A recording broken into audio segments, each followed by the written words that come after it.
Assalamualaikum warahmatullahi wabarakatuh. Salam kepada mahasiswa-mahasiswi di Universitas Bina Sarana Informatika. Saya Viani Novalia, dosen pengampu mata kuliah metode kuantitatif. Di video kali ini, saya akan membahas tentang bagaimana melakukan analisis data menggunakan aplikasi SPSS. Seperti yang sudah dijelaskan pada minggu sebelumnya, setelah kalian menyebarkan kuesioner kepada responden, kalian akan diminta untuk melakukan analisis data. Nah, analisis data diantaranya yang akan kalian lakukan adalah yang pertama koefisien korelasi, kedua analisis regresi linear berganda, dan juga koefisien determinasi. Seperti uji validitas dan reliabilitas, setelah kalian melakukan atau menyebar kuesioner kepada responden, saya minta datanya sudah diubah menjadi angka seperti di layar berikut ya. Sudah diubah menjadi angka, kemudian juga sudah dibuat total skor. Saya di sini memiliki 3 variabel dan datanya masing-masing ini ada 40 responden. Dan data yang saya jadikan sebagai bahan untuk melakukan analisis data ini bukan data sebenarnya ya. Jadi apapun hasilnya nanti ini bukan data sebenarnya, ini adalah data fiktif saja yang digunakan untuk keperluan latihan. Nah, di sini ada 40 responden yang sudah saya kumpulkan, kemudian di sini ada 3 variabel. Sama seperti judul penelitian kalian, saya minta kemarin minimal 3 variabel.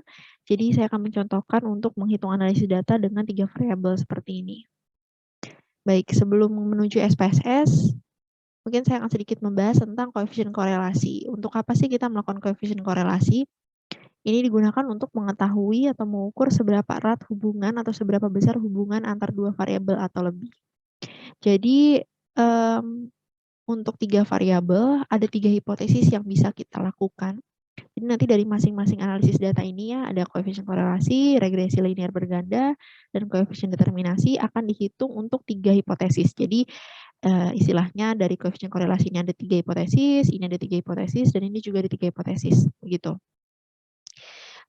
Saya tidak akan mencontohkan semuanya satu persatu, tapi akan saya contohkan misalkan di koefisien korelasi, saya akan coba menghitung analisis data untuk hipotesis 2 ya. Kita akan coba ke SPSS-nya. Ini tampilan di SPSS-nya sudah saya copy paste dari file Excel ya, total skornya. Jadi total skornya di copy paste, kemudian sama seperti validitas dan reliabilitas kemarin ya, di variable view-nya nanti kita akan ubah menjadi, ini diubah menjadi desimalnya menjadi 0, kemudian diubah menjadi scale juga. Nah, seperti ini. Ini diubah menjadi scale measure-nya, kemudian dua-duanya diubah menjadi scale. Nah, ini untuk memperjelas mungkin di sini bisa kita berikan judul variabel ya di label. Tadi X2-nya adalah promosi ya. Ini hanya contoh ya. Kemudian Y-nya keputusan pembelian. Nah, kalau tampilan sudah seperti ini ya, datanya sudah seperti ini, kita balik lagi ke data view. Kemudian kita klik analyze. Ini kita akan melakukan koefisien korelasi terlebih dahulu ya. Correlate, kemudian bivariate. Nah, ini keduanya kita pindahkan ke sini, lalu klik OK.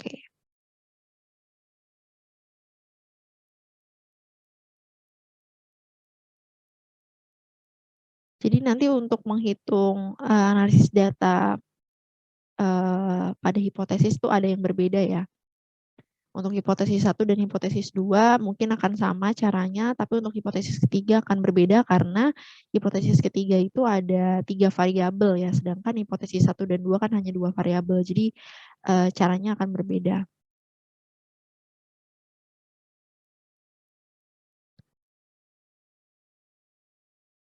Nah, nanti setelah tadi kalian klik langkah-langkah seperti itu, kemudian hasilnya akan keluar ya di sini. Hasilnya akan keluar.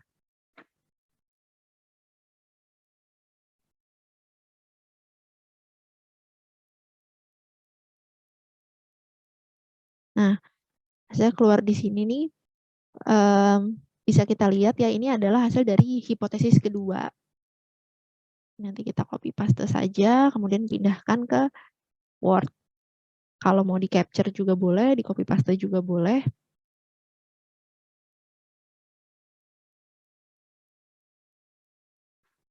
Ini untuk hipotesis kedua.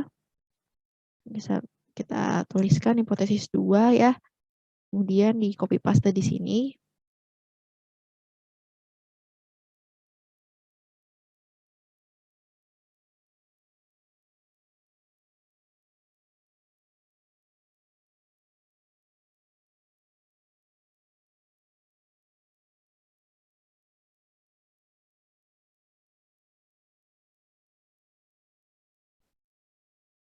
Nah, cara bacanya sebenarnya adalah seperti ini ya. Di sini kita kan ini angkanya sama ya, karena ini kan tadi hanya hipotesisnya ada 2 variabel, jadi kita cukup melihat fokus ke angkanya saja di angka Pearson correlation dan seek to tail-nya. Nah, di sini titik ini kan kemarin sudah saya sampaikan ya, ini maksudnya 0,144 jadinya. Terus kalau ini 0,377. Nah, 0,144 ini kita akan bandingkan dengan tabel korelasi. Kemarin yang seperti di uji validitas ya, kalau nilainya di bawah 2, itu masuknya ke kategori sangat rendah ya. Kalau mungkin nanti bisa kalian lihat lagi di tabel. Kemudian kalau seek to tail-nya ini untuk menyatakan bahwa signifikan atau tidak. Kalau misalkan di sini kan angkanya 0,377. Kalau angkanya itu adalah di bawah 0,05, itu berarti itu signifikan. Tapi kalau di atas 0,05 itu berarti tidak signifikan. Jadi bisa diartikan bahwa di sini pengaruh variabel promosi terhadap keputusan pembelian itu positif dengan kategori rendah, positif, dan tidak signifikan karena dia tidak berada di bawah nilai 0,05 karena standarnya itu adalah 0,05.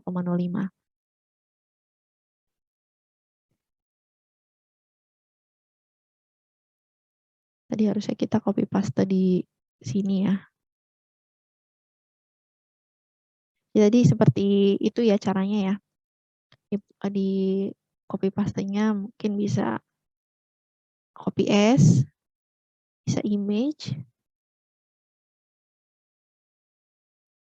atau di capture juga boleh. Sebenarnya di copy tabel juga bisa. Jadi begini, terus nanti di paste.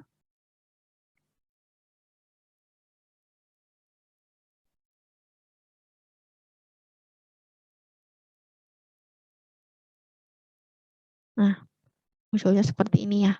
Jadi seperti yang tadi ya saya coba simpulkan di sini, kita mungkin tulis kesimpulannya sedikit dari koefisien korelasi ini bahwa pengaruh variabel promosi atau di sini variabel promosi disebut variabel X2 ya. Saya meletakkannya di bagian X2 berpengaruh positif dan tidak signifikan karena tadi saya bilang di sini 0,377 karena mungkin kita bisa tulis ini karena nilai signifikansinya di atas 0,05 yaitu 0,377 besar daripada 0,05. Ini artinya tidak signifikan. Namun tetap berpengaruh positif dengan kategori rendah. Rendah atau sangat rendah mungkin nanti kita bisa cek kembali ya di tabel. Bisa kalian lihat kembali di tabel ya. Kalau di bawah 0,144 ini masuknya kategori rendah atau sangat rendah. Begitu, itu untuk menghitung hipotesis 2. Nah, untuk hipotesis 1 juga sama, caranya seperti itu karena kan cuma 2 variabel. Nah, berikutnya saya akan mencontohkan untuk menghitung hipotesis, melakukan uji analisis data untuk hipotesis 3 di koefisien korelasi. Sebenarnya caranya sama, tapi datanya akan kita tambah ya, karena di sini kan ada hipotesis ketiga itu terdapat atau tidak terdapat pengaruh variabel X1 dan X2 terhadap Y. Berarti di sini ada 3 variabel ya. Kita akan menambah variabel, di sini kan cuma ada baru ada 2, mungkin bisa kita pindahin ke sini supaya rapi. Jadi jadi barisannya tuh X1, X2 dan Y gitu.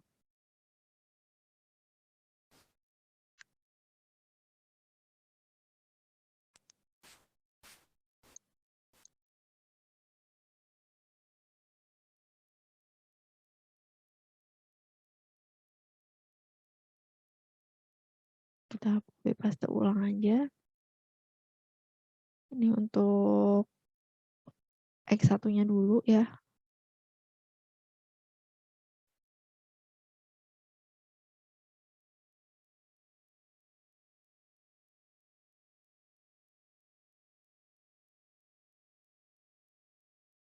Kemudian kita ke X2-nya.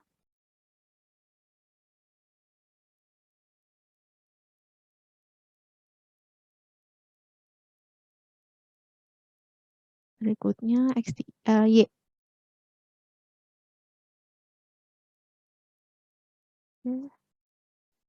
Ini kita tekan. Nah, ini seperti biasa kita rapikan di sini. Ini X1, ini X2, ini Y. Kita jadikan desimalnya 0 supaya rapi. Labelnya berarti tadi keberagaman produk, kemudian promosi, kemudian keputusan pembelian. Nanti ini disesuaikan dengan judul penelitian kalian masing-masing. Ini kita ubah scale. Oke, kalau sudah seperti ini balik lagi ke data view. Klik analyze, correlate lagi, tapi ini kita pilih yang parsial. Kenapa? Karena kita akan menghitung secara bersama-sama dan atau keseluruhan. Jadi kita klik yang parsial. Kalau bivariat tadi untuk cuman untuk 2 variabel atau pengaruh dari satu variabel independen terhadap variabel dependen. Kalau ini kan variabelnya ada 3 ya. Jadi variabel independennya akan kita taruh di atas ini sebagai variabel di atas ini. Nah, kalau keputusan pembelian kita taruh di controlling for. Jadi ini cuma variabel controlling. Variabel Y kita masukkan di variabel controlling. Lalu kita klik OK. Nah, akan keluar seperti ini. Bisa copy sama kayak lagi tadi.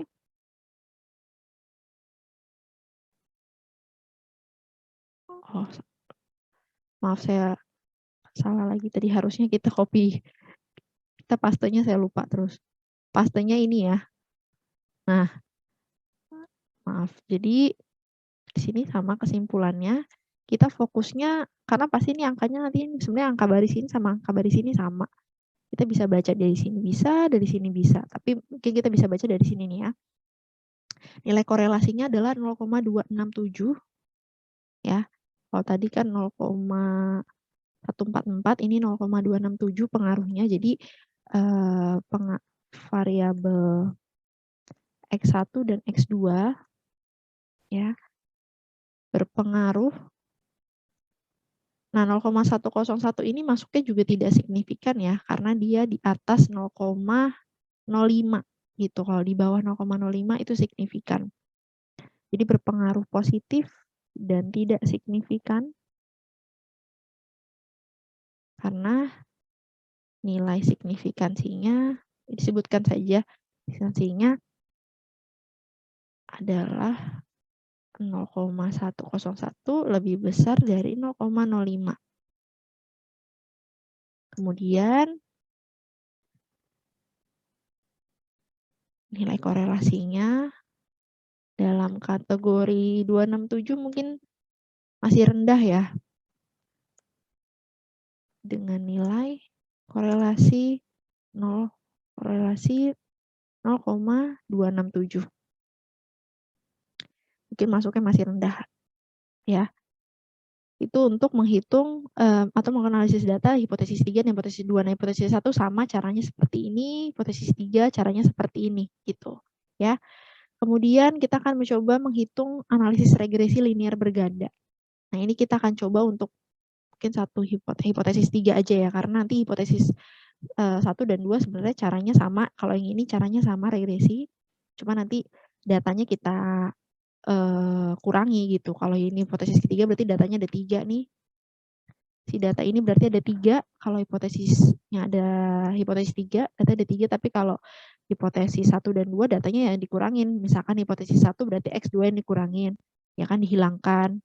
Hipotesis 2 berarti X1 yang dihilangkan. Begitu, cukup begitu aja. Nah, untuk regresi linear berganda ya, kita akan coba klik analyze, kemudian regresi linear, regression linear ya. Kita kembalikan dulu karena tadi. Nah, ini kita masuk di independennya berarti di bagian X1 dan X2. Ingat ya, independen itu yang ada di depan, variabel yang mempengaruhi. Independen itu variabel yang mempengaruhi atau variabel yang tidak terikat ya. Kemudian kalau keputusan pembelian, variabel Y itu biasa disebut dependent atau yang terikat. Karena dia yang dipengaruhi. Gitu, jadi ditaruh belakang. Nanti biasanya letaknya di belakang gitu. Terhadap titik-titik itu biasanya variabel yang terikat ya. Atau dependent. Jadi kita dimasukin keputusan pembeliannya di dependent, Y-nya, independennya X1 dan X2 gitu. Dan kita klik statistik. Ini estimate-nya kita checklist, model fit-nya di checklist, R-square change-nya juga di checklist. Kemudian kalau sudah begini tampilannya, klik continue. Baru oke.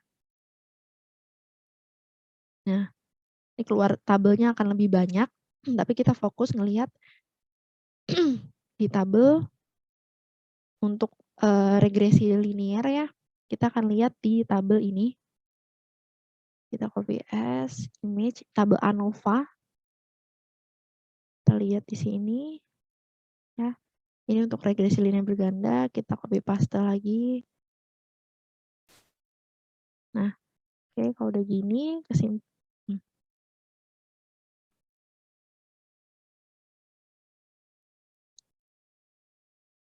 kesimpulannya kita akan lihat. Nah, kalau di sini kan angkanya ada banyak nih, yang dilihat apa sih? Yang dilihat adalah bagian F-nya, F nih, dan sig-nya. Nah, lagi-lagi sama ya, semua sig-nya itu harus lebih kecil daripada atau di bawah atau kurang dari signifikansi. Disebut signifikansi adalah di bawah 0,05. Jadi lebih kurang dari 0,05. Ini yang disebut signifikan. Kalau di atas ini berarti tidak signifikan. Kalau kita lihat di sini 0,317 berarti tidak signifikan ya, karena dia lebih dari 0,05. Gitu. Jadi ini artinya tidak signifikan. Gitu. Regresi linearnya tidak signifikan. Nah, F-nya ini cara melihatnya gimana sih? Di sini kan angkanya 1, F tabel F hitungnya. Jadi kan yang disebut F hitung. Apa yang ada di tabel ini yang sudah kita hitung namanya F hitung ya, disebutnya 1,186. Nanti akan dibandingkan dengan F tabel. Gitu. Jadi akan kita bandingkan dengan F tabelnya. Nah, F tabelnya lihat dari mana? Nanti kita bisa di-download. Di Google kalian cari aja tabel F gitu, itu nanti keluar tabel uji F. Biasanya keluar nih, kan saya contohkan untuk membaca tabel F.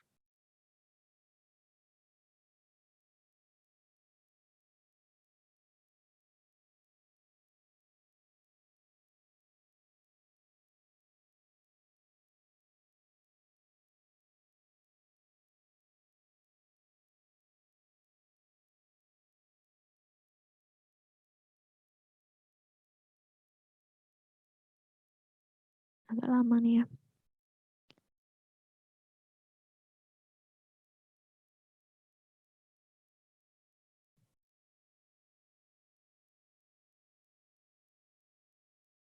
Tapi kalau hasilnya Jadi nanti kalau hasil F-hitungnya ini lebih kecil daripada F-tabel sama, kalau ini kebalikannya, kalau dia lebih kecil daripada F-tabel, itu berarti, bentar kita lihat dulu, udah kebuka. Nah, udah kebuka nih tabel uji F-nya.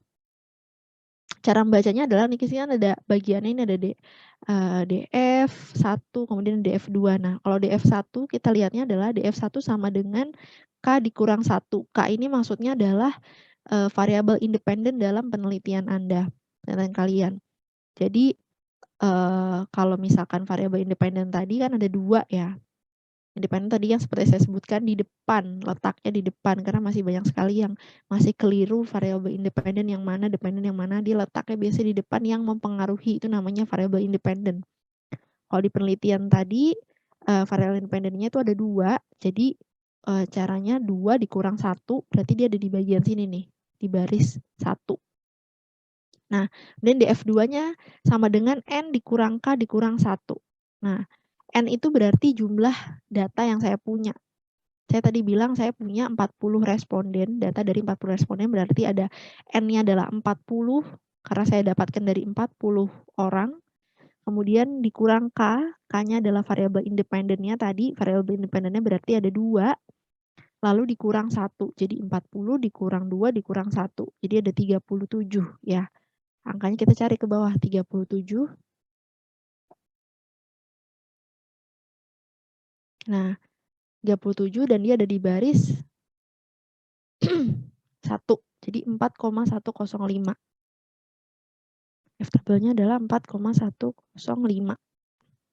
Nah, kalau begini berarti hipotesisnya ditolak atau berarti tidak ada pengaruh secara regresi linearnya, tidak menunjukkan adanya pengaruh antara variabel independen dan variabel dependennya apabila dihitung secara bersama-sama, karena ini kan langsung 3 variabel sekaligus ya, jadi tidak adanya pengaruh dan tidak signifikan gitu. Jadi karena dia angkanya di bawah F-tabel, seharusnya angkanya yang bagus itu adalah yang di adanya pengaruh berarti angkanya di atas F-tabel atau lebih dari F-tabel gitu.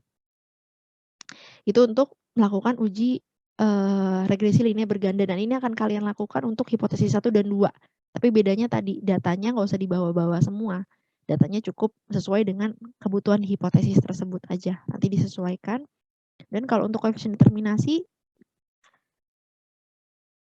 nggak perlu menghitung kembali karena kita tinggal ambil dari sini. Kalau untuk koefisien determinasi, kita lihat dari model summary-nya. Model summary-nya nanti kita akan copy paste. Jadi sekali tadi melakukan uji analisis regresi ya, keluarnya kan banyak tabelnya. Nah, kita bisa ambil dari tabel yang keluar tadi tuh. Dia sekaligus.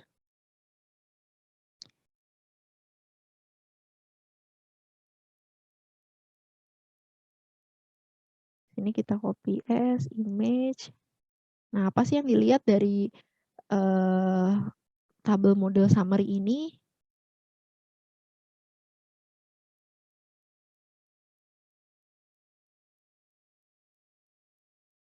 Yang dilihat adalah R-square-nya.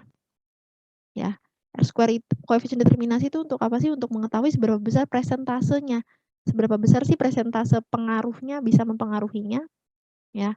Jadi memang ini kecil banget karena memang tadi juga tidak ada pengaruh dan tidak signifikan, makanya juga R-square-nya cuma 0, kesimpulannya 0,060 ya. Ini kecil sekali ya untuk mengetahui presentase dari variabel independen ya terhadap dependen secara bersama-sama. Jadi caranya untuk kita tahu presentasinya tinggal dikali 100 aja sih. Dikali 100 ya. Hasilnya kan ada 6%. Jadi cuma 6% pengaruhnya. Jadi presentase pengaruhnya variabel X1 dan X2 berpengaruh sebesar 6%. Dan ini kan kecil sekali ya terhadap variabel Y. Karena tadi dari hasil regresi juga memang tidak ada pengaruh gitu, tidak signifikan juga. Jadi memang hasilnya kecil sekali gitu. Nah, ini akan kalian lakukan untuk semua hipotesis. Ini kan untuk hipotesis 3 nih ya. Ini untuk hipotesis 3. Gitu. Hipotesis 3, kemudian nanti hipotesis 1 dan 2 juga caranya sama. Kalau untuk regresi semua caranya sama, cuman beda tadi di koefisien korelasi ya, agak berbeda karena untuk hipotesis 1 dan 2 ini menggunakan bivariate, hipotesis 3 menggunakan parsial ya. Jadi silahkan dipahami baik-baik apa saja yang harus dikerjakan sesuai dengan petunjuknya juga, dan semuanya dikerjakan dengan baik, dihitung secara kelompok ya. Ini dilakukan berkelompok, jadi tidak dilakukan sendiri begitu. Baik, terima kasih. Apabila ada yang mau ditanyakan lagi, silakan ajukan pertanyaan kepada saya nanti. Silahkan bisa di grup ataupun personal chat, silahkan ditanyakan dan kerjakan dengan baik tugas ini. Baik, terima kasih yang sudah menyimak. Saya akhiri. Wassalamualaikum warahmatullahi wabarakatuh.